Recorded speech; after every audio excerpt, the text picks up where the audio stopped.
Shalom. ஆண்டவராகிய இயேசு கிறிஸ்துவின் இனிய நாமத்தினால இந்த வேளையில் உங்களை அன்போடு கூட வாழ்த்துகிறேன், உங்களை வரவேற்கிறேன். இன்றைக்கு நாம் தியானத்துக்காக எடுத்துக்கொள்கிற வேத பகுதி நம்முடைய வேத பாடத்தில் எபேசியருக்கு எழுதின நிருபம் 2ஆம் அதிகாரம் 19 22 வரை. சோஃபார் நாம் எபேசியருக்கு எழுதின நிருபம் 1ஆம் அதிகாரத்திலிருந்து 2ஆம் அதிகாரம் 18ஆம் வசனம் வரை நாம் தியானித்திருக்கிறோம். இன்றைக்கு நாம் வாசிக்கக்கூடிய பகுதி சாப்டர் 2 verse 19 till 22. ஆகையால் நீங்கள் இனி அந்நியரும் பரதேசிகளுமாயிராமல் பரிசுத்தவான்களுடைய ஒரே நகரத்தாரும் தேவனுடைய வீட்டாருமாயிருந்து அப்போஸ்தலர் தீர்க்கதரிசிகள் என்பவர்களுடைய அஸ்திபாரத்தின் மேல் கட்டப்பட்டவர்களுமாய் இருக்கிறீர்கள். அதற்கு இயேசு கிறிஸ்து தாமே மூலை கல்லாய் இருக்கிறார். அவர் மேல் மாளிகை முழுவதும் இசைவாய் இணைக்கப்பட்டு கர்த்தருக்குள் பரிசுத்த ஆலயமாக எழும்புகிறது. அவர் மேல் நீங்களும் ஆவியினாலே தேவனுடைய வாசஸ்தலமாக கூட்டி கட்டப்பட்டு வருகிறீர்கள். எனக்கு அன்பான தேவனுடைய பிள்ளைகளே, இதுவரை அப்போஸ்தலனாகிய பவுல், அதாவது 1ஆம் அதிகாரத்திலிருந்து 2ஆம் அதிகாரம் 18ஆம் வசனம் வரை வசனங்களை கொண்டு திருச்சபையை குறித்ததான இன்னும் ஆழமான உபதேசத்துக்கு நேராக நம்மளை அப்படியே ஸ்டெப் பை ஸ்டெப்பாக அவர் கட்டி கொண்டிருக்கிறார். ஏன்னா எபேசிக்கு எழுதின நிருபத்தினுடைய தீமே, அதனுடைய மைய கருத்தே திருச்சபையை பற்றி தான், கிறிஸ்துவனுடைய சரீரத்தை பற்றி தான். ஆகவே இதுவரை நாம் தியானித்த அதிகாரங்கள் இரண்டிலேயுமே ஒவ்வொரு வசனமும் it is been built towards the doctrine of the church. சபையை குறித்து நீங்களும் நானும் இன்னும் அதிகமாக அறிந்து கொள்ள வேண்டும் என்பதற்காக மெல்ல 1ஆம் அதிகாரத்திலிருந்து 2ஆம் அதிகாரம் வரைக்கும் ஒவ்வொரு படிப்படியாக பவுல் கட்டிக்கொண்டே வருகிறத நம்ம பார்க்குறோம். ஸோ 1ஆம் அதிகாரம் முழுவதும் ரட்சிப்புக்கு பின்பதாக தேவனுடைய பார்வையில் இப்படி சொல்லலாம், அதாவது சால்வேஷன் அண்ட் காட்ஸ் பர்ஸ்பெக்டிவ், ரட்சிப்பு என்பதை தேவனுடைய பார்வையில் எத்தகையது என்பதை குறித்ததான விளக்கங்கள் தான் 1ஆம் அதிகாரம் முழுவதும். ஆகவே ஆண்டவர் கலெக்டிவாக நம்மை சபையாக தேவன் தெரிந்து கொண்டதற்கு பின்பதாக இருக்கக்கூடிய அவருடைய நோக்கம் என்ன என்பது தேவனுடைய பார்வையில் எப்படிப்பட்டது என்பதை தான் நம்ம 1ஆம் அதிகாரம் முழுவதையும் தியானித்தோம்.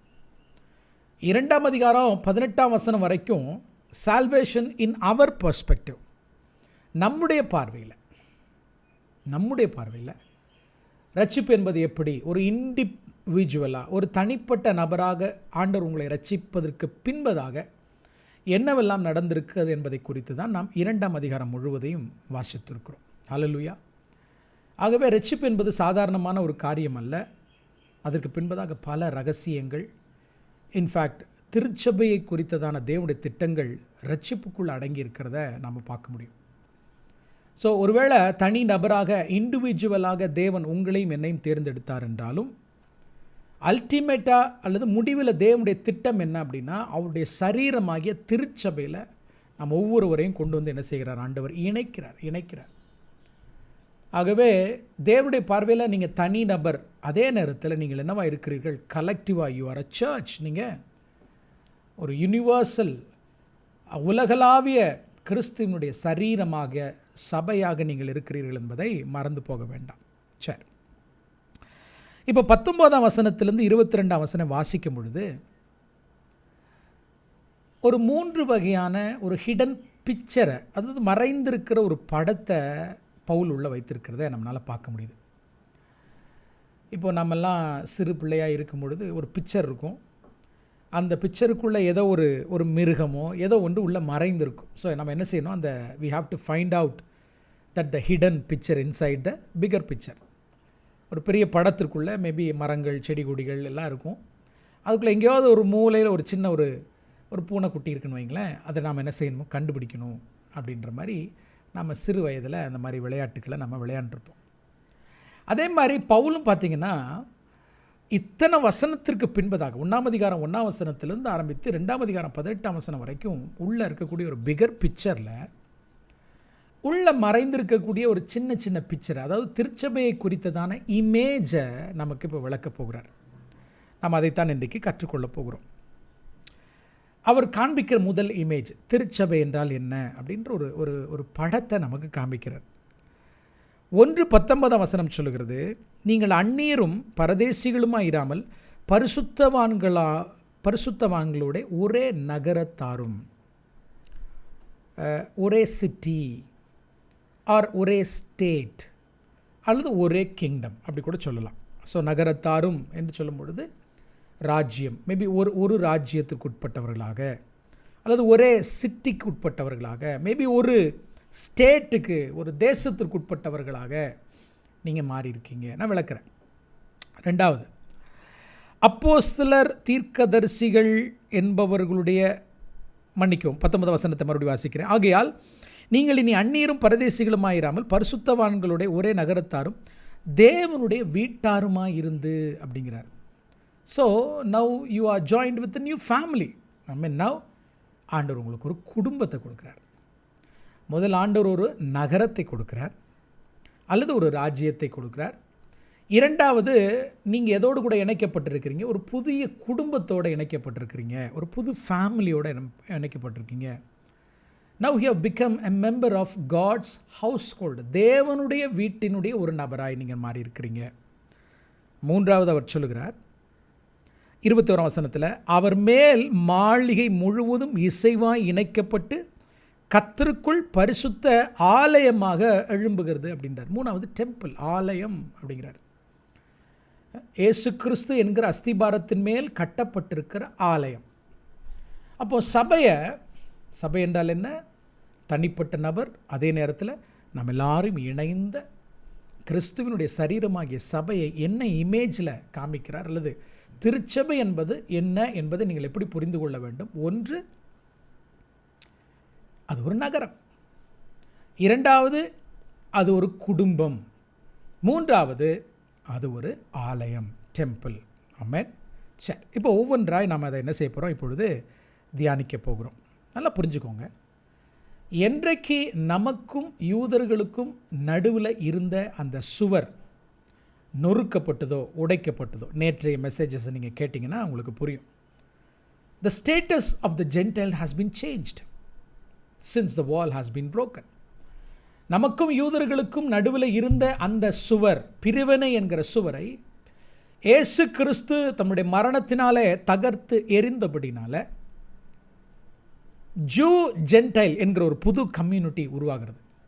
யூதர்களும் புறஜாதிகளும் இணைந்த ஒரு கம்யூனிட்டி, யூதர்களும் புறஜாதிகளும் இணைந்த ஒரு குடும்பம் உருவாகுது. ஹல்லேலூயா. ஸோ இந்த குடும்பத்தை தான் பவுல் என்னன்னு சொல்கிறாருன்னா தேவனுடைய நகரம்னு சொல்கிறார். இந்த குடும்பத்தை தான் தேவனுடைய குடும்பம்னு சொல்கிறார், அல்லது இந்த குடும்பத்தை தான் தேவனுடைய ஆலயம் என்று சொல்கிறார். ஸோ நகரம்னு சொல்லும்போது ஏதோ நாம் கண்களில் பார்க்குற நகரம் அல்ல. குடும்பம் என்று சொல்லும் பொழுதும் நீங்கள் பார்த்தீங்கன்னா இந்த குடும்ப செட்டப்பில் உள்ள குடும்பம் அல்ல. 3வது ஆலயம் என்று வரும்பொழுது it is not about a building, அது கட்டடத்தை பற்றி பேசவில்லை. என்றைக்கு மறுபடியும் சொல்கிறேன், யூதர்களுக்கும் இஸ்ரவேலர்களுக்கும் நடுவில் இருந்த சுவர் தகர்க்கப்பட்டதோ, புறஜாதிகளாகிய நீங்களும் நானும் யூதர்கள், தேவனுடைய சொந்த ஜனங்கள், அவரால் தெரிந்து கொள்ளப்பட்ட அவர்களோடு கூட நாம் இணைக்கப்பட்ட பொழுது, யூதர்களுக்கென்று ஒரு தனி தேசம், புறஜாதிகளுக்கென்று ஒரு தனி தேசம், அவர்களுக்கென்று தனி குடும்பம், நமக்குன்னு ஒரு தனி குடும்பம், அவர்களுக்குன்னு ஒரு தனி ஆலயம், நமக்குன்னு ஒரு தனி ஆலயம் இல்லாமல் நம்ம எல்லாரும் இணைந்த இந்த குடும்பத்தை, இட்ஸ் அன் யூனிவர்சல் சர்ச், உலகளாவிய ஒரு ஆலயமாக, ஒரு குடும்பமாக, அல்லது ஒரு ராஜ்யமாக நாம் உருப்பெற்றிருக்கிறோம் அப்படிங்கிறாரு பவுல். ஹல்லேலூயா. எவ்வளோ பெரிய பாக்கியம் பாருங்க நமக்கு. ஆமென். சரி, முதல்ல தேவனுடைய ராஜ்யத்தை பற்றி, அல்லது நகரம், அல்லது ஸ்டேட், அல்லது ராஜ்யம், அதை பற்றி நாம் என்ன செய்ய போகிறோம், பார்க்க போகிறோம். மறுபடியும் 19 வாசிப்போமா? ஆகையால் நீங்கள் இனி அந்நியரும் பரதேசிகளுமாயிராமல். இயேசு கிறிஸ்துவின் மூலமாக இணைக்கப்பட்ட யூதர்களோடு கூட, அவர்களோடு கூட இணைக்கப்பட்ட நாம், அந்த புதிய உடன்படிக்கையில் இணைக்கப்பட்டிருக்கிற நாம் இனிமேலும் அந்நியரும் இல்லை, பரதேசிகளும் இல்லை. we are not stateless, we are not outsiders. நாம் வழிபோக்கர்கள் அல்ல. ஹல்லேலூயா. என்னன்னு சொல்கிறாரு? இனி நீங்கள் பரிசுத்தவான்களோட ஒரே நகரத்தாரும். Now you are a fellow citizens with the saints. Saints பரிசுத்தவான்களோட அப்படின்னு சொல்கிறார்ல. யார் அந்த பரிசுத்தவான்கள்? தேவனால் தெரிந்து கொள்ளப்பட்ட இஸ்ரவேல் ஜனங்கள், யூதர்கள். ஏன்னா அவர்களை தேவன் பரிசுத்த ஜனம் என்று அழைக்கிறார்.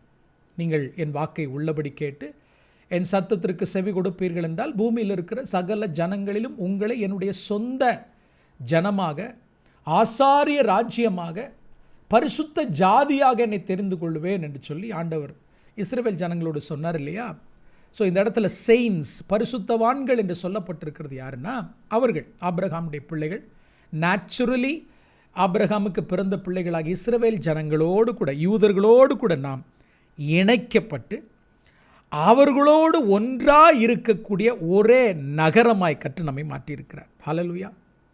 முதல்ல நமக்கு சிட்டிசன்ஷிப் இல்லை இல்லையா? நம்ம அதை தான் 12ஆம் வசனத்தில் வாசித்தோம். கிறிஸ்துவை சேராதவர்களும் இஸ்ரவேலுடைய காணி ஆட்சிக்கு புறம்பானவர்களும் என்று பார்த்தோமே. Amen. We are not a people with which who've been walking with passports. நீங்கள் பார்த்தீங்கன்னா அகதிகள் அப்படின்ற ஸ்டேட்டஸில் வெவ்வேறு தேசங்களில் ஜனங்கள் இருக்கிறத நீங்கள் பார்க்க முடியும். அவங்க கையில் சம்டைம்ஸ் பாஸ்போர்ட் இருக்கும், பாஸ்போர்ட் இல்லாமல் இருக்கலாம். என் அன்பு தேவனுடைய பிள்ளைகளை, பவுல் என்ன சொல்கிறாருன்னா, ஏதோ ஒரு நாட்டுடைய பாஸ்போர்ட்டை வச்சுட்டு இன்னொரு நாட்டில் அலைந்து திரிகிறவர்கள் அல்ல நாங்கள். இயேசு கிறிஸ்துவுக்குள் பிறந்திருக்கக்கூடிய பர்த் சர்டிஃபிகேட் உடையவங்க நாங்கள். ஹல்லேலூயா. ஆமென். ஆபிரகாமினுடைய பிள்ளைகள் என்கிற பர்த் சர்டிஃபிகேட்டை உடையவர்கள் நாம அப்படின்னு சொல்லி பவுல் இங்கே என்ன செய்கிறாரு? சொல்கிறார், நீங்கள் இனி அந்நியர் இல்லை, நீங்கள் பரதேசிகள் இல்லை, நீங்கள் ஸ்ட்ரேஞ்சர்ஸ் இல்லை, நீங்கள் அவுட் சைடர்ஸ் இல்லை. ஹல்லேலூயா. Your fellow citizens. யூதர்களாகிய பரிசுத்தவான்களோடு கூட நீங்களும் அவர்களோடு கூட பரிசுத்த ஜனமாக, பரிசுத்த ஜாதியாக நீங்கள் இருக்கிறீர்கள் என்பதை மறந்து போக வேண்டாம். யாரை பார்த்து சொல்லுகிறார்? புறஜாதி திருச்சபையாகிய எபேசு சபையை பார்த்து சொல்லுகிறார். ஹல்லேலூயா. என்ன அப்படின்னா, பவுல் இந்த ரோம சிட்டிசன்ஷிப்பை குறித்து நல்லா அறிந்த ஒரு தேவனுடைய மனுஷன். Even he has a Roman citizenship. பவுலுக்கும் அந்த சிட்டிசன்ஷிப் இருக்குது. ரோமன் சிட்டிசன்ஷிப், அதாவது ரோம பிரஜையாக இருக்கிறவர்கள் என்னன்னு சொல்லுவாங்கன்னா பொலிட்டியான்னு சொல்லுவாங்க. POLITEIA, பொலிட்டியா. அது ஒரு கிரேக்க வார்த்தை. அதாவது பவுல் இந்த கடிதத்தை எபேசியருக்கு எழுத நிருபத்துக்கு எழுதும்போது ரோமர்களுடைய ஆட்சி ரொம்ப பீக்கில், டாப் மோஸ்டில் இருந்தது. All the roads leads to Rome அப்படின்னு சொல்லுவாங்க. உலகத்தில் எந்த ரோட்டில் போனாலும் அது எங்கே போய் சேர்ந்துடும்? ரோமுக்கு போய் உங்களை ரீச் பண்ணிடும்னு சொல்லுவாங்க. அந்த அளவுக்கு உலகம் முழுவதும் சாலைகளை போட்ட நேரம். உலகத்தினுடைய பெரும்பான்மையான பகுதிகளை ஆளுகைக்குள்ள ரோமர்கள் என்ன செய்திருந்திருக்காங்க? வைத்திருந்திருக்காங்க. ஆகவே ஒருவனுக்கு பெருமை என்னன்னா, ரோம சிட்டிசன்ஷிப்பாக இருக்கிறது ஒருவனுக்கு மிகப்பெரிய பெருமை. ஆமென். அதுதான் நான் சொன்னேன், பொலிட்டியா அந்த வேர்டு அங்கே அநேகர்னால் பயன்படுத்தப்பட்டது. ஆமென். ஆனால் பவுல் இந்த இடத்துல புறஜாதி திருச்சபையில் இருக்க ஜனங்கள், இயேசு கிறிஸ்துவை ஏற்றுக்கொண்ட புறஜாதி ஜனங்களை பார்த்து சொல்லுகிறார், it is not about Roman citizenship. ஆமென். ஆமென். Or Paul is not talking about a Jewish citizenship. ஒரு யூத தேசத்தினுடைய இஸ்ரவேலுடைய பிரஜையாக இருப்பதை பற்றி பெருமையாக பவுல் என்ன செய்யலை? பேசலை. ஹல்லேலூயா. அவர் எதை குறித்து பேசுகிறார் என்றால், கிறிஸ்துவுக்குள் யூதர்களும் நானும் நீங்களும் ஒன்றாக இணைகிற தேவனுடைய ராஜ்யத்தை குறித்து அவர் பேசுகிறார். Is talking about the kingdom of God. Maybe அன்னைக்கு ரோம் ஒரு பெரிய சாம்ராஜ்யமாக இருந்திருக்கலாம். ஒரு யூதனுக்கு இஸ்ரவேலுடைய பிரஜையாய் நான் இருக்கிறேன், எருசலேம் என்னுடைய தலைநகரம் என்று சொல்லுகிறதுல அவனுக்கு பெருமை இருக்கலாம். ஆனால் அது ஒரு விஷயமே இல்லை. பவுல் சொல்லுகிறார், இன்றைக்கு யூதனாக இருக்கட்டும், ரோம்லேருந்து ரட்சிக்கப்பட்ட ஒரு ரோமனாக இருக்கட்டும், ஒரு எபேசியனாக இருக்கட்டும், கிறிஸ்துவுக்குள் வந்தவொடனே இந்த உலக பிரஜையை விட ஒரு மேன்மையான சிட்டிசன்ஷிப் ஆகிய தேவனுடைய ராஜ்யத்தினுடைய பிரஜையாக நீங்கள் என்ன செய்கிறீங்க? மாறிவிடுகிறீர்கள் அப்படின்னு சொல்லி சர்ச் அவர் உற்சாகப்படுத்துகிறார். இதை கேட்டுக்கொண்டிருக்கிற தேவனுடைய பிள்ளைகளை எந்த தேசத்திலிருந்து கேட்டாலும் சரி, whether you have a citizenship amen, hallelujah. Maybe இந்தியாவில் கூட உங்களுடைய சிட்டிசன்ஷிப் கேள்விக்குறியாக இருக்கிறத பற்றி நீங்கள் கவலைப்பட வேண்டிய அவசியம் இல்லை. NRCO what ever it might be, it doesn't matter for us. நமக்கு அது ஒரு பெரிய விஷயமே இல்லை. காரணம் என்னன்னா, ஆமென், கிறிஸ்துவுக்குள் இன்னைக்கு நான் ஆபிரகாமுடைய பிள்ளைகளாகிய ஆமென் ஆண்டவரை ஏற்றுக்கொண்ட அந்த யூதர்களோடு கூட நானும் இணைந்து தேவனுடைய நகரமாகிய அந்த பரம எருசலேமினுடைய பிரஜையாய் நான் இருக்கிறேன். இதை விட எனக்கு வேற என்ன வேணும்? ஹல்லேலூயா. So Paul is talking about the kingdom of God. தேவனுடைய ராஜ்யத்தை பற்றி பேசுகிறார். ஆமென். ஏன்னா அன்னைக்கு பவுல் பார்த்த இந்த ரோம ராஜ்யத்தில் ஏழைகள் இருக்கிறாங்க, அதே நேரத்தில் பணக்காரர்கள் இருக்காங்க. ஆமென். அங்கே அடிமைகள் இருக்காங்க, சுயாதீனர்கள் இருக்கிறாங்க, யூதர்கள் இருக்காங்க, புறஜாதிகள். எல்லா இடத்துலையும் என்ன பார்க்க முடியுது? ஆமென், ஒரு பிரிவினையை பார்க்க முடியுது. ஆண் என்றும் பெண் என்றும் பிரிந்திருக்கிறார்கள். என் அன்பு தேவனுடைய பிள்ளைகள், in midst of all this, இவ்வளவு குழப்பத்தின் நடுவில் எபேசு பட்டணத்தில் ஒரு சின்ன கூட்ட ஜனம் இயேசு கிறிஸ்துவை ஏற்றுக்கொண்டு அவரை ஆராதித்தபடினால ஆமென் ஆபிரகாமுடைய பிள்ளைகளாய் அவர்கள் இணைக்கப்பட்டு தேவனுடைய ராஜ்யத்தினுடைய பிரஜையாய் அவர்கள் மாறுகிறார்கள். ஹல்லேலூயா. Paul is seeing a new humanity. ஒரு புது தேவனால் சிருஷ்டிக்கப்பட்ட ஆமென் ஒரு புது ஒரு காரியத்தை பவுல் இங்கே என்ன செய்கிறார் சொல்லுகிறார். ஹல்லேலூயா. Kingdom of God. எல்லாரும் சொல்லுங்க, தேவனுடைய ராஜ்யத்தில் நான் பங்குள்ளவனாய் கர்த்தர் என்ன செய்து விட்டார், என்னை மாற்றி விட்டார். சபை என்பது சாதாரணமான காரியம் அல்ல. நல்லா புரிந்துங்க. பல நேரங்களில் சர்ச் அப்படின்றது ஏதோ ஒரு குறிப்பிட்ட மதத்தில் இருந்தேன், இப்போ நான் கிறிஸ்தவனாய் மாறிவிட்டேன். ரைட், நான் ஞாயிற்றுக்கிழமையான சர்ச்சுக்கு போகிறேன், வரேன், ஏதோ பாஸ்டர் பிரசங்கம் பண்ணுகிறார், செய்தியை கேட்டு நான் வீட்டுக்கு வந்துடுறேன், பரிசுத்தமாக வாழ சொல்கிறாங்க, அதனால் இதெல்லாம் விட்டுட்டேன். பல நேரங்களில் கிறிஸ்தவ வாழ்க்கை என்பது எகெயின் நீங்கள் பார்த்தீங்கன்னா ஏதோ ஒரு ரூல்ஸ் அண்ட் ரெகுலேஷன்ஸ்குள்ளே வாழுகிற வாழ்க்கையாகத்தான் தெரிகிறது. அப்படி தான் கிறிஸ்தவ வாழ்க்கையே இருக்கிறது. ஏதோ நான் போகிறேன், எனக்கு நன்மைக்காக நான் போகிறேன், சுகத்துக்காக போகிறேன், அற்புதத்துக்காக போகிறேன், ஆண்டவரை ஆசீர்வதிக்கிறார் என்பதற்காக போகிறேன் என்று தான் சபைக்கு ஜனங்கள் வருகிறார்களே ஒழிய திருச்சபையை குறித்ததான உபதேசங்களை, திருச்சபைனா என்னன்ற சத்தியங்களை ஜனங்கள் என்ன நாம் அறியாமல் இருக்கிறார்கள் என்பது மிகுந்த வேதனைக்குரிய காரியம். முதல்ல சபை என்பது தேவனுடைய நகரம். It's a city of God. ஆமென். நீங்கள் சர்ச்சில் மெம்பராக இருக்கிறதல்ல, you are a member of the kingdom of God என்பதை நீங்கள் மறந்து போக வேண்டாம். ஹல்லேலூயா. எத்தனை பேர் கூட ஆண்டவர் பேசுகிறார்? ஈவன் இப்போ தேவனுடைய ராஜ்யத்தை குறித்து நிறைய டிஸ்கஷன்ஸ் நடந்து கொண்டிருக்குது. ஒருவேளை தேவனுடைய ராஜ்யம் பாஸ்டா, ப்ரெசண்ட்டா, ஃப்யூச்சரா? நான் நேயர் கேட்பாங்க, pastor what is the kingdom of God, தேவனுடைய ராஜ்யம்னா என்ன, எனக்கு விளக்குங்க அப்படின்னு சொல்லிட்டு. மத்தேயு 3:2 சொல்லுகிறது, மனம் திரும்புங்கள், பரலோக ராஜ்யம் சமீபித்திருக்கிறது. ஸோ அன்றைக்கு யோவான் ஸ்நானகன் பிரசங்கிக்கிறான், மனம் திரும்புங்கள், தேவனுடைய ராஜ்யம் சமீபித்திருக்கிறது. லூக்கா 17 ஆண்டவராக இயேசு கிறிஸ்து சொல்கிறார் 17:21, the kingdom of God is within you. தேவனுடைய ராஜ்யம் எங்கே இருக்குது? உங்களுக்கு உள்ளே இருக்குது அப்படின்னார். ரைட். மத்தேயு 6ஆம் அதிகாரத்தில் ஜெபிக்க இயேசு கிறிஸ்து கற்றுக் கொடுக்கும் பொழுது என்ன கற்றுக் கொடுக்கிறார்? உம்முடைய ராஜ்யம் வருவதாக. அப்போ இந்த 3 வசனங்களை பார்க்கும் பொழுது, ஒன்று, அன்றைக்கு யோவான் ஸ்நானகன், ஆண்டவராக இயேசு கிறிஸ்து, ஆண்டுடைய சீஷர்கள் அத்தனை பேருமே என்ன செய்தாங்க? தேவனுடைய ராஜ்யத்தை எதிர்பார்த்திருந்தாங்க, அல்லது தேவனுடைய ராஜ்யத்தை குறித்து அவர்கள் உபதேசித்து கொடுத்தாங்க. அன்னைக்கு இந்த வசனங்கள் எழுதப்பட்ட பொழுது தேவனுடைய ராஜ்யம் was in the present tense. இஸ்ரவேல் ஜனங்களை தேவன் எகிப்திலிருந்து அவர்களை விடுதலையாக்கி கானானுக்கு அழைத்து சென்று அவர்களை பார்த்து, நீங்கள் என்னுடைய ராஜ்யம், என்னுடைய ஆசாரிய ராஜ்யம் என்று சொல்லும் பொழுது, ஆல்ரெடி இஸ்ரவேல் ஜனங்களை தேவன் தன்னுடைய ராஜ்யமாக அல்லது அவர்களை கொண்டு தன்னுடைய ராஜ்யத்தை கர்த்தர் என்ன செய்தார்? கட்டி கொண்டு இருந்திருக்கிறார். அப்படின்றத பார்க்கும்போது தேவனுடைய ராஜ்யம் பாஸ்ட் டென்ஸில் இருந்திருக்கு. ஸோ இஸ்ரவேல் ஜனங்களை பார்க்கும் பொழுது kingdom of God was in the past tense. During the time of Jesus Christ, during John the Baptist அல்லது இயேசு கிறிஸ்துடைய சீஷருடைய காலங்களில் தேவனுடைய ராஜ்யம் ப்ரெசன்ட் டென்ஸில் இருந்திருக்கு. அதே நேரத்தில் உங்களுடைய ராஜ்யம் வருவதாக, சீக்கிரமாக அவர் என்ன செய்ய போகிறார்? வரப்போகிறாரு. அப்படின்னா தேவனுடைய ராஜ்யம் என்ன செய்ய போகுது? ஃப்யூச்சர்லையும் இருக்குது. ஸோ என்ன பொறுத்தளவில் it was in the past, it was in the present and it was in the future tense.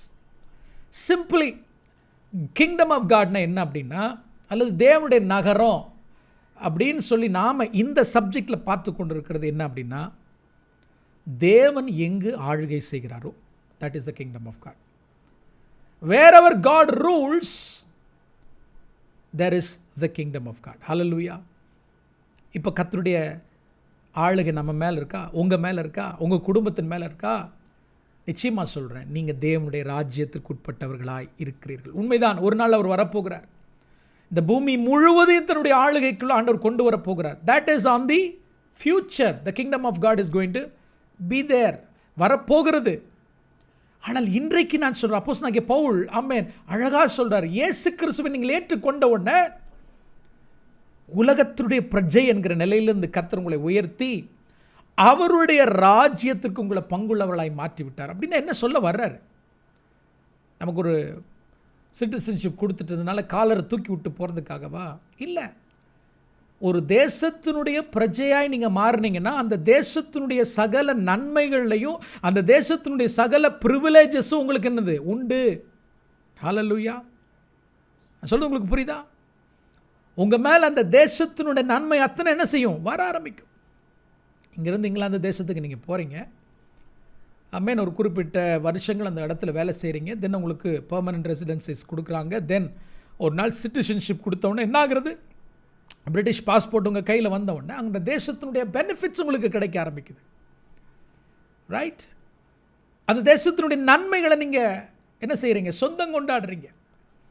அதே மாதிரி தான் ஆண்டவர் திருச்சபைக்கு சொல்லுகிறார், சபையே, அதுவும் புறஜாதி சபைகளாகிய எபேசு பட்டணத்தை பார்த்து பவுல் சொல்லுகிறார், கவனிங்க, எதற்காக ஆண்டவர் உங்களை இதோட இணைச்சார் தெரியுமா? now you have become a part of the kingdom of God. அதனால நீங்கள் கவலைப்படாதீங்க. உங்களுக்கு என்ன வேணுமோ எல்லாத்தையும் அந்த ராஜ்யம் என்ன செய்யும்? பார்த்துக்கொள்ளும். அதனால தான் ஆண்டவர் இயேசு கிறிஸ்து அழகாக சொல்லும் பொழுது காக்கைகளை கவனித்துப்பார். ஆமென். அவர்கள் விதைப்பதும் இல்லை, அறுப்பதும் இல்லை, ஆனால் அவைகளை நான் என்ன செய்கிறேன்? போஷிக்கிறேன். மலர்களை பாரு, சாலமோன் முதற்கொண்டு ஒருவரும் அந்த மலர்களை போல அழகாக என்ன செய்ததில்லை? உடுத்ததில்லை. அவைகளை உடுத்தி வைத்திருக்கிறேன். நீங்கள் தேவனுடைய ராஜ்யத்தினுடைய புத்திரர்கள். You are a kingdom, citizenship. You have a citizenship of the kingdom of God. தேவனுடைய ராஜ்யத்தினுடைய பிரஜைகளாக இருக்கும் பொழுது இந்த உலகத்தினுடைய அதிபதி உனக்கு ஒன்று செய்யாமல் இருக்கலாம். இந்த உலகத்தினுடைய ராஜாக்கள் உங்களை மறந்து போயிருக்கலாம். ஆனால் நம்ம ராஜாதி ராஜா ஒரு நாளும் நம்மளை என்ன செய்ய மாட்டார்? மறக்க மாட்டார். ஹல்லேலூயா. ஆமென். ஆண்டவர் உங்களோடு பேசுகிறாரா? சபை என்பது சாதாரணமான காரியம் அல்ல. It is a kingdom of God. It is a kingdom of God. கர்த்தர் அதற்கென்று உங்களை அழைத்திருக்கிறார், தெரிந்தெடுத்திருக்கிறார். ஹல்லேலூயா. ஆமென். பழைய ஏற்பாட்டு நாட்களில் இஸ்ரவேல் ஜனங்களில் தேவன் தன்னுடைய ராஜரீக ஆசாரிய கூட்டமாக ஆண்டவர் தெரிந்தெடுத்தார். எவ்வளவு ப்ரிவிலேஜஸ் அவங்களுக்கு கொடுத்தாங்க நீங்கள் நினைக்கிறீங்க? பகலிலே மேகஸ்தம்பம், இரவிலே அக்கினி ஸ்தம்பம், பசிச்சவன வானத்திலிருந்து மன்னா, கறி வேணும்னு கேட்டபோது காடைகள், வஸ்திரம் பழமையை போகலை, செருப்பு தேஞ்சு போகலை, கண்மலையிலிருந்து தண்ணீரை கர்த்தர் கொடுத்தார், எல்லா யுத்தங்களிலும் வெற்றியடைய செய்தார். They enjoyed the privilege of the kingdom of God. யாரு? இஸ்ரவேல் ஜனங்கள். ஆனாலும் அவர்கள் தேவனை மறந்து போனார்கள். அவங்க தேவனுடைய ராஜ்யத்துக்கு கீழே, தேவனுடைய ஆளுகைக்கு கீழே இருக்க விரும்பலை. உலகத்தார போல அவங்களுக்கு யார் தேவைப்பட்டது? ராஜா தேவைன்னு சொல்லி அவங்க சாமுவேல் தீர்க்கதரிசி இடத்துல முறையிடுகிறார்கள்.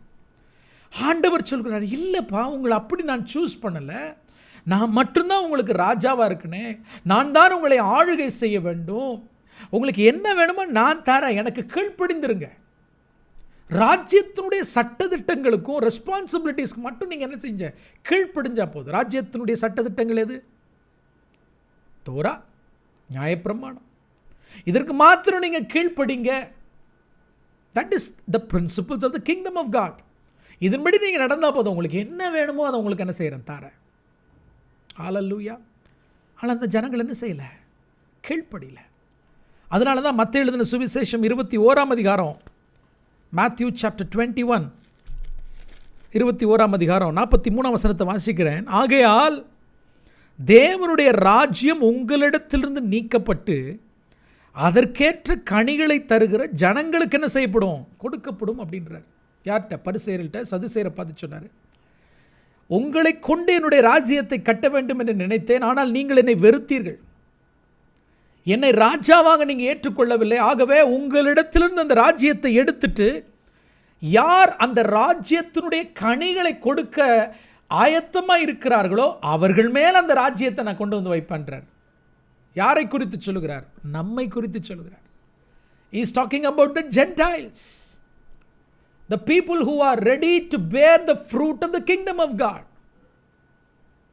ஸோ பழைய ஏற்பாட்டில் இஸ்ரவேல் ஜனங்களுக்கு தேவனுடைய ராஜ்யத்தினுடைய பிரின்சிபிள்ஸாக, கொள்கைகளாக, சட்டதிட்டங்களாக தேவன் தோராவை கொடுத்தது போல புதிய ஏற்பாட்டு திருச்சபையாகிய நாமும் அந்த ராஜரீக ஆசாரிய கூட்டமாய் இருக்க வேண்டும் என்றால் நமக்கும் சில ரெஸ்பான்சிபிலிட்டிஸ் இருக்குது. அதுதான் மத்தேயு 5ஆம் அதிகாரம், அதுதான் மத்தேயு 6ஆம் அதிகாரம், அதுதான் மத்தேயு 7ஆம் அதிகாரம். ஹல்லேலூயா.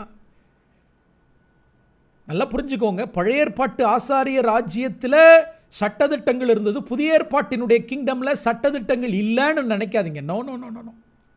த same Torah, the same Torah, இமி அளவு கூட மாறாமல் அதே தோராவையும் பிரமாணங்களையும் கர்த்தர் மத்தேயு 5, 6, 7 புதிய ஏற்பாட்டு திருச்சபையின் இடத்துல சொல்லி இப்போ அதை உங்கள் உள்ளத்தில் நான் என்ன செய்கிறேன், எழுதுகிறேன் என்று சொல்லி கர்த்தர் நம்ம என்ன செஞ்சிருக்கிறார், அவரோடு கூட இணைத்திருக்கிறார். Now we have become a part of the kingdom of God. தேவனுடைய ராஜ்யத்தினுடைய பங்காய் நீங்கள் என்ன செய்துட்டீங்க, மாறிட்டீங்க. ஹல்லேலூயா. ஸோ சபை என்பதை சர்ச்னு அழைக்கலாம், அதே நேரத்தில் என்ன நினைக்கலாம், தேவனுடைய ராஜ்யம், தேவனுடைய நகரம், God's state or God's city or God's kingdom என்ன செய்யலாம், அழைக்கலாம். ஹல்லேலூயா. ஓல்ட் டெஸ்டமெண்ட்டில் பழைய ஏற்பாட்டில் தேவன் தன்னுடைய ராஜ்யத்தை கட்டுவதற்காக யாருடைய குடும்பத்தை தேர்ந்தெடுத்தார்? நோவாவுடைய குடும்பத்தை தேர்ந்தெடுத்தார். 3 பிள்ளைகள் அவனுக்கு, ஷேம், காம், யாப்பேத். 3 பிள்ளைகள். அவர்களை கொண்டுதான் தேவன் என்ன செய்தார், கட்டி எழுப்பினார். ஹல்லேலூயா. நீங்கள் அதை அப்படியே அப்போஸ்தலர் நடபடிகளில் நீங்கள் வாசிக்க முடியும். அதே குடும்பத்தை, 3 குடும்பத்தை சேர்ந்த ஜனங்களை புதிய ஏற்பாட்டில் தேவன் என்ன செய்கிறார், தன்னோடு கூட இணைக்கிறத நீங்கள் பார்க்க முடியும். அல்லது தன்னுடைய நகரத்தை, தன்னுடைய கிங்டமை, தன்னுடைய ராஜ்யத்தை கர்த்தர் புதிய ஏற்பாட்டில் அதே குடும்பத்தை கொண்டு கட்டுகிறத நீங்கள் பார்க்க முடியும். ஒன்று ஷேம். அப்போஸ்தலனாகிய பவுல், ஷாவுல் என்று அழைக்கப்பட்ட பவுலை கர்த்தர் சேமனுடைய வம்சத்திலிருந்து தேர்ந்தெடுத்து அவருடைய நகரத்தோடு இணைச்சார்.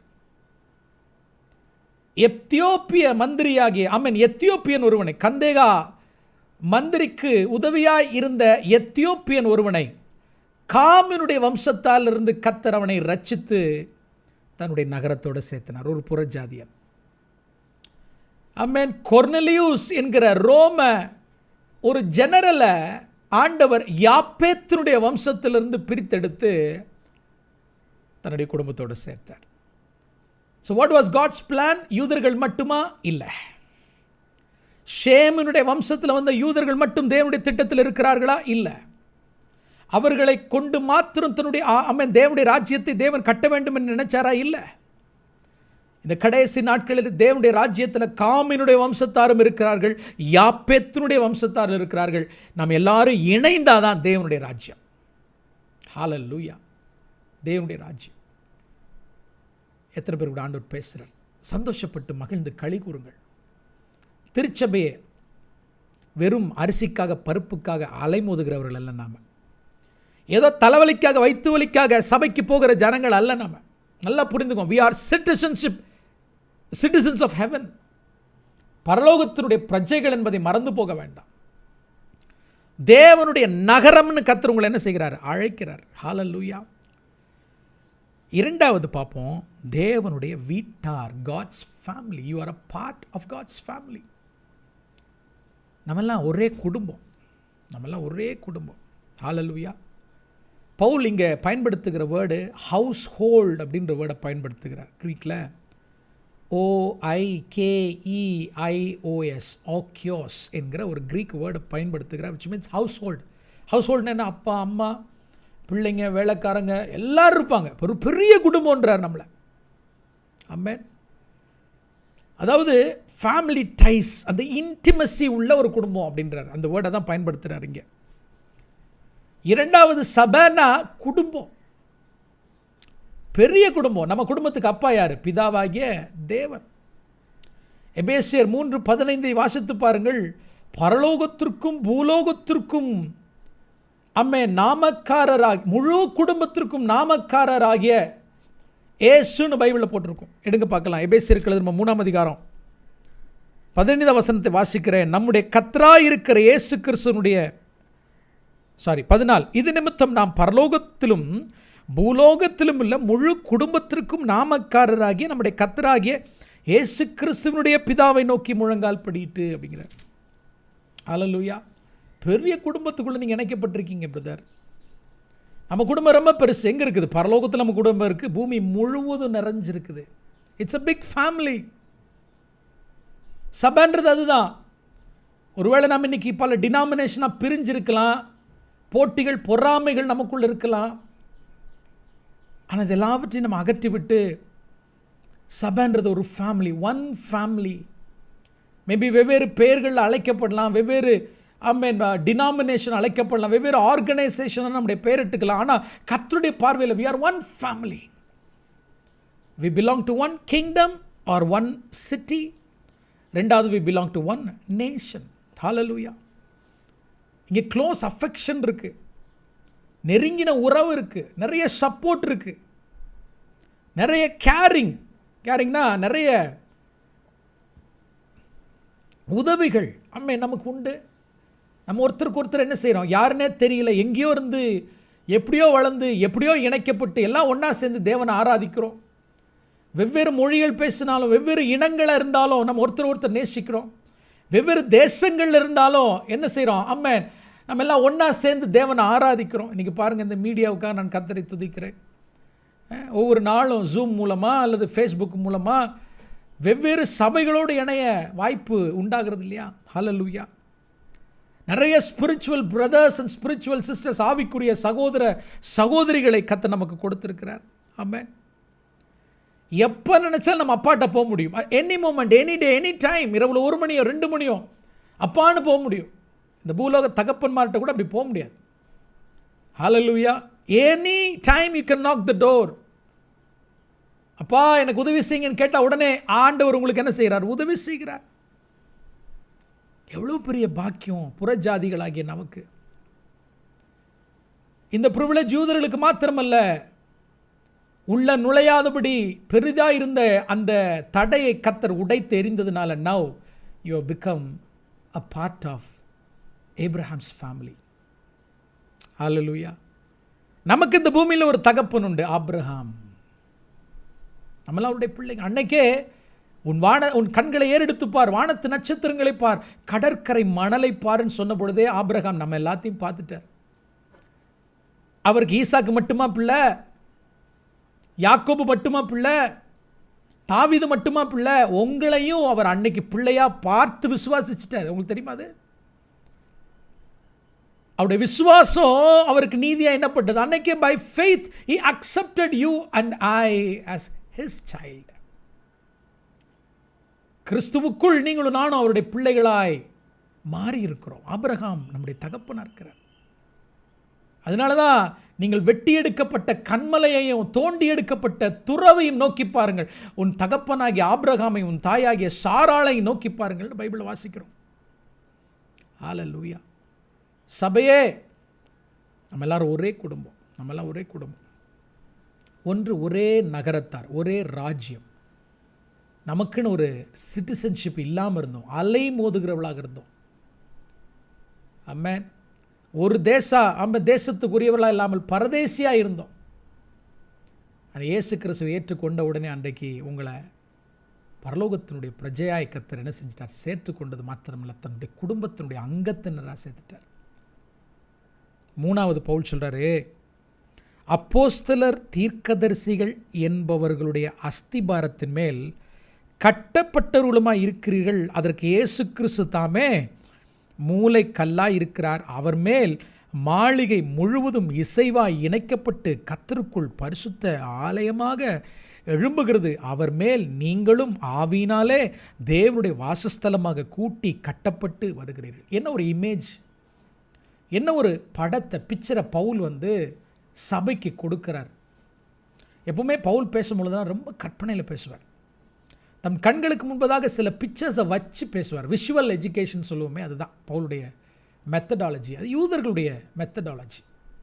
எப்போவுமே உவமை, உருவகம், மெட்டஃபார்ஸ் போன்ற காரியங்களை பயன்படுத்தி தான் அவர்கள் பேசுவார்கள். அப்போ தான் புரியும். இப்போ மூணாவது, புறஜாதியாகிய நாம் ஆண்டவராக இயேசு கிறிஸ்துவை ஏற்றுக்கொண்ட உடனே இந்த குடும்பத்தோடு இணைக்கப்பட்ட நமக்கு இன்னொரு படத்தை கொடுக்குறார், பிக்சரை கொடுக்குறார். நீங்கள் தேவனுடைய ஆலயம். ஹல்லேலூயா. நீங்கள் தேவனுடைய ஆலயம். ஆதியாகமம் 2ஆம் அதிகாரத்தில் 3ஆம் அதிகாரத்தில் ஆண்டவர் ஆதாமோடு கைகோத்து நடந்தார். பாவம் செய்த அந்த மகிமையை இழந்துட்டோம். பின்பு இஸ்ரவேல் ஜனங்களோட ஆசரிப்பு கூடாரத்தில் இறங்கினார். He dwelled in the tabernacle. Then Solomon தேவனுக்கு என்று ஆலயத்தை கட்டுகிறான். தேவன் அந்த ஆலயத்தில் வாசம் பண்ணுகிறார். செருபாபேல் கட்டின ஆலயத்தில் வாசம் பண்ணுகிறார். பின்பு ஏரோது கட்டின அந்த ஆலயம். ஹல்லேலூயா. கிட்டத்தட்ட சுமார் 1000 வருஷங்கள், 1000 ஆண்டுகள் சியோன் மலையில் கம்பீரமாக நின்று கொண்டிருந்த அந்த சாலமோனுடைய ஆலயம், அல்லது பின்பு எழுப்பப்பட்ட செருபாபேல் காலத்தினுடைய ஆலயம், அல்லது ஏரோதினால் புதுப்பிக்கப்பட்ட அந்த ஆலயம், இஸ்ரவேல் ஜனங்கள் தேவனுடைய ஜனங்கள் என்பதற்கு அடையாளமாக அந்த ஆலயம் என்ன செய்தது, நின்றது. தி temple was an identity that the children of Israel were God's people.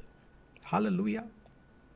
ஆனால் ஆண்டவருடைய நோக்கம் ஆலயமாக, அது ஐடென்டிட்டியாக இருக்கக்கூடாது. நீங்களே அவருடைய ஆலயமாக இருக்க வேண்டும் என்று சொல்லி கர்த்தர் என்ன செஞ்சார், அவைகளை தகர்த்து போட்டு இன்றைக்கு நம்ம எல்லாருடைய இருதயத்தில் என்ன செய்கிறார், வாசம் பண்ணுகிறார். Now he dwells in the hearts of those who believe Jesus Christ.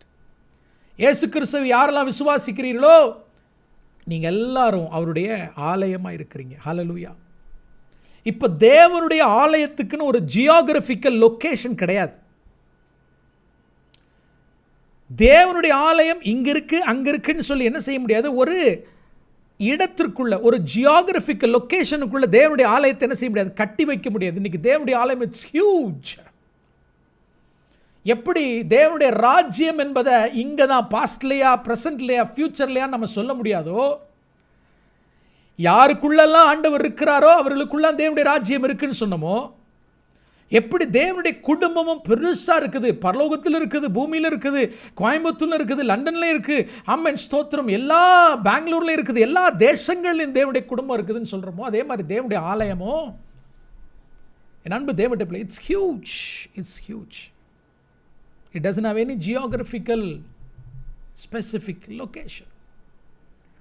இதில் நீங்களும் நானும் பங்குடையவர்கள் என்பதை மறந்து போக வேண்டாம். ஹல்லேலூயா. இன்றைக்கி நமக்கு இருக்கக்கூடிய 1500 ஸ்கொயர் ஃபீட்லேயோ, ஒரு 5000 ஸ்கொயர் ஃபீட்லேயோ, ஒரு 10,000 ஸ்கொயர் ஃபீட்லேயே இருக்கக்கூடிய கட்டடத்திற்காக பெருமை பாராட்ட வேண்டாம். ஹல்லேலூயா. பவுல் என்ன சொல்கிறாரு, யூதர்களுக்கு அவர்களுடைய ஆலயத்தை பெருமையாக நினைச்சாங்க. எபேசு ஜனங்களை நீங்கள் ஒரு நாள் கும்பிட்ட டயானா கடவுளுடைய இந்த உயரமான இந்த ஆலயத்தை நீங்கள் என்ன செஞ்சீங்க, பெருமையாக நினச்சிங்க. நான் யூதர்களுடைய ஆலயத்தையும் தரமட்டமாக்கி விட்டேன், டயானாவுடைய ஆளுகையையும் ஆண்டவர் என்ன செஞ்சார், தரமட்டமாக்கி விட்டு, இவைகளால் ஒன்றுமில்லை, நீங்கள் தான் என்னுடைய ஆலயம் என்று சொல்லி கர்த்தர் உங்களுக்குள்ள என்ன செஞ்சார், வாசம் பண்ணியிருக்கிறார். So that is the real temple. Church, believe you are the real temple of the Holy Spirit. இதைத்தான் பவுல் என்ன செய்கிறார், சொல்கிறார். ஹல்லேலூயா. அப்படி சொல்லிட்டு அவர் சொல்லும்போது சொல்கிறார் பாருங்க, இயேசு கிறிஸ்து தாமே அந்த ஆலயத்தினுடைய மூலைக்கல்ன்றார்.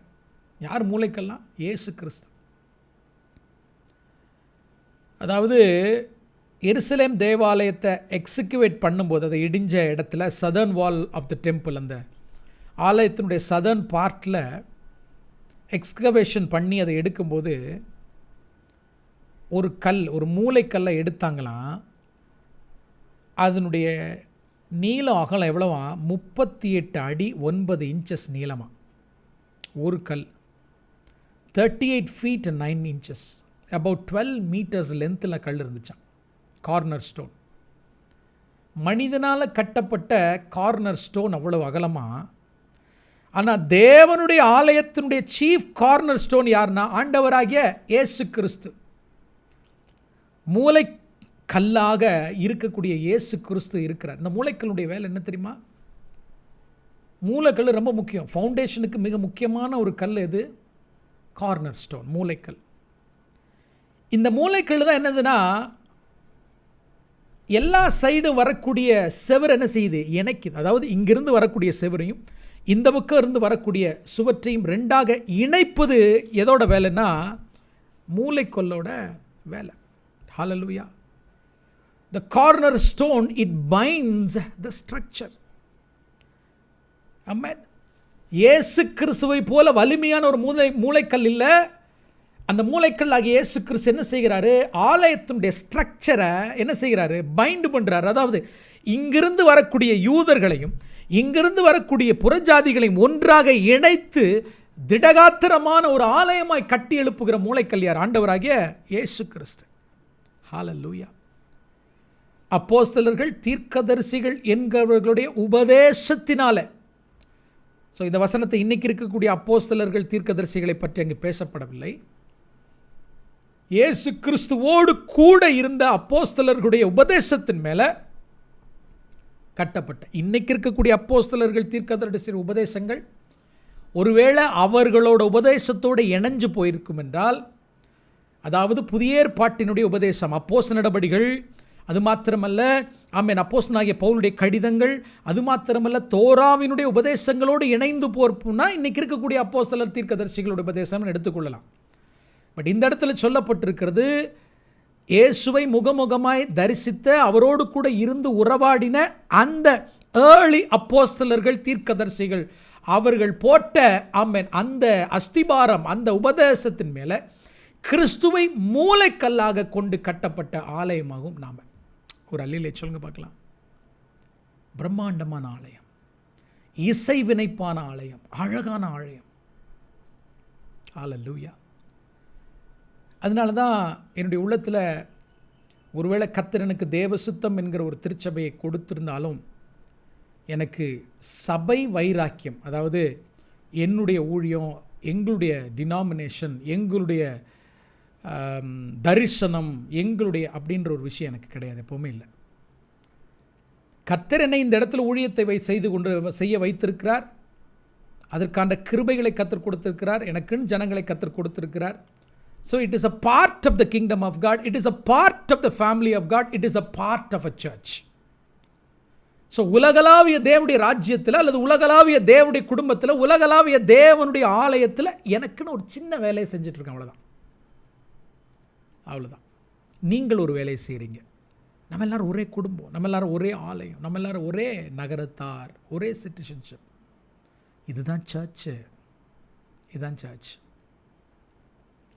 இதைத்தான் பவுல் என்ன செய்கிறார்? விளக்க விரும்புகிறார். ஹல்லேலூயா. அழகு சொல்கிறார் பாருங்க. அவர் மேல் மாளிகை முழுவதும் இசைவாய் இணைக்கப்பட்டு கர்த்தருக்குள் பரிசுத்த ஆலயமாக எழும்புகிறது. அவர் மேல் நீங்களும் ஆவியினால தேவனுடைய வாசஸ்தலமாக கூட்டி கட்டப்பட்டு வருகிறீர்கள் அப்படின்றார். ஐக்கியத்தை பற்றி பேசுகிறார், ஃபெலோஷிப்பை பற்றி பேசுகிறார். இதுதான், அவருக்குள் நீங்களும் இணைஞ்சு செய்கிறீங்க. அவர் மட்டும் இல்லை, அவரோடு நீங்களும் இணைக்கப்படுறீங்க. அவர் திராட்சை செடியாக இருக்கிறார், நீங்கள் என்னவா இருக்கீங்க? அவரோடு கூட கொடியாக இருக்கிறீங்க. ஹல்லேலூயா.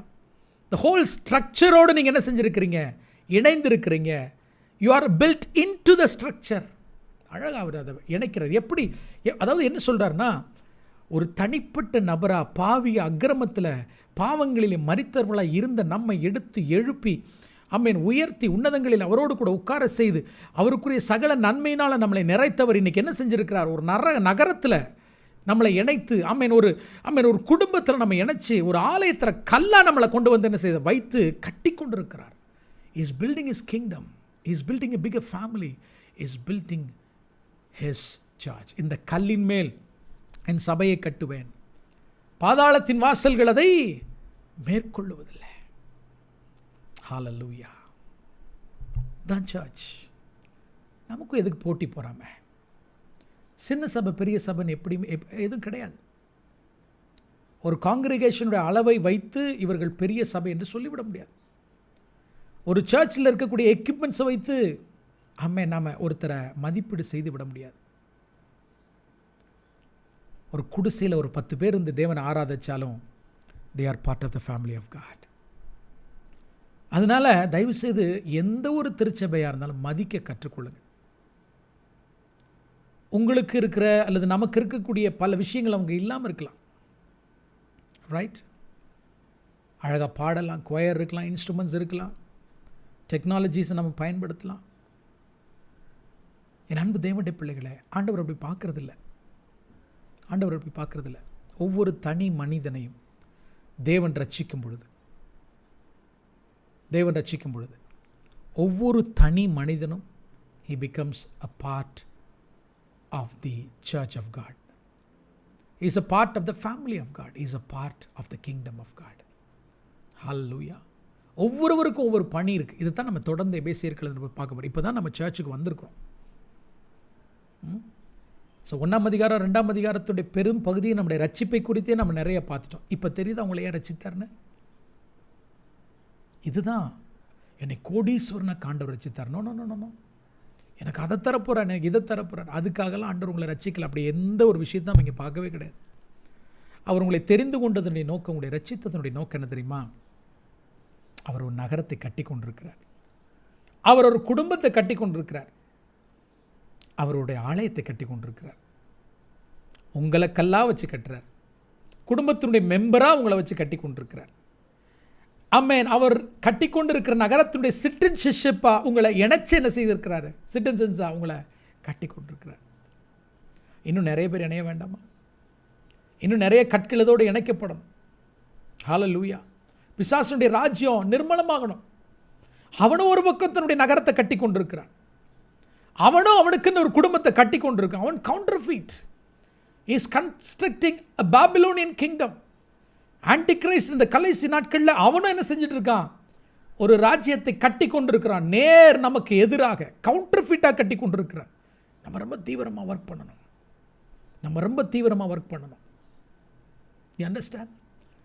ஆமாம். இன்னும் நாம் எனக்கு இது வேணும் அது வேணும்னு உட்காந்து கேட்டுக்கொண்டிருக்கிறது நமக்கு என்ன நேரம் இல்லை. Already you are in. You have those privileges. தேவனுடைய ராஜ்யத்தினுடைய பிரஜையாகிய உனக்கு என்னெல்லாம் வேணுமோ எல்லாம் ரெடியாக இருக்குது. ஒன்று கூட ஆண்டவர் தராமல் இருக்க போகிறதில்ல. நமக்கு வேலை, இப்போ வேலை தான் முக்கியம். ஊழியத்தை செய்யுங்க. ஆத்துமக்களை ஆதாயம் பண்ணுங்க. நிறைய பேரை உள்ளே கொண்டு வருவோம், இணைப்போம். இன்னும் நிறைய கற்கள் ஆமேன் வந்தாதான் அது என்ன செய்யும்? ஆமேன் எழும்பி பெருசாக என்ன செய்யும்? பரவும். நம்ம பெரிய குடும்பம் பெருசாக இருக்க வேண்டாமா? Come on, let us rise up. எழும்பி கர்த்தருடைய நாமத்தை உயர்த்துவோம். நாம் ஜெபிப்போமா? எங்களை மிகவும் அதிகமாக நேசிக்கிற எங்கள் அன்பின் பரலோக பிதாவே, இந்த நல்ல வேளையில் நீர் எங்களோடு கூட பேசி கொண்டிருப்பதற்காக நன்றி. ஆண்டவரே, ஊருக்கொன்றுமாய் வம்சத்துக்கொன்றுமாய் எங்களை தெரிந்தெடுத்த தேவன், எதற்காக தெரிந்தெடுத்தீர்? உம்முடைய குமாரனுடைய சாயலுக்கு ஒப்பாய் நாங்கள் மாறுவதற்கு. ஆண்டவரே, கிறிஸ்துவனுடைய சரீரத்தில் நாங்களும் பங்குள்ளவர்களாய் நீர் கட்டி கொண்டிருக்கிற ராஜ்யத்திலையும் நீர் உருவாக்கி கொண்டிருக்கிற மிகப்பெரிய உன்னதமான அந்த பரிசுத்த குடும்பத்திலையும் உம்முடைய ஆலயத்திலையும் நாங்கள் கற்களாக இருக்கும்படி, மெம்பர்ஸாக இருக்கும்படி எங்களை தெரிந்து கொண்டீங்களே ஆண்டவரே. அநேக நாட்கள் இந்த சத்தியங்கள் தெரியாமல் நாங்கள் எங்களுக்காகவே வாழ்ந்து விட்டோம். சுயநலமாகவே வாழ்ந்து விட்டோம். எனக்கு என்ன கிடைக்கும்ன்ற மாதிரியே எதிர்பார்ப்போடே வாழ்ந்து விட்டோம். பட் அப்பா, எங்களை குறித்த உடைய திட்டம் பெரிசு ராஜா. Thank you for speaking to us. எங்களோடு கூட நீர் பேசுகிறதற்காக நன்றி. இந்த வேளை எங்களோடு கூட இணைந்து உடைய வார்த்தை கேட்ட ஒவ்வொருவரையும் நீர் மனதார ஆசீர்வதிப்பீராக. ஆமென். எல்லா மகிமையும் கனத்தை உமக்கே நாங்கள் செலுத்துகிறோம். இயேசுவின் நாமத்தில் பிதாவே. ஆமென். ஆமென். God bless you. God bless you.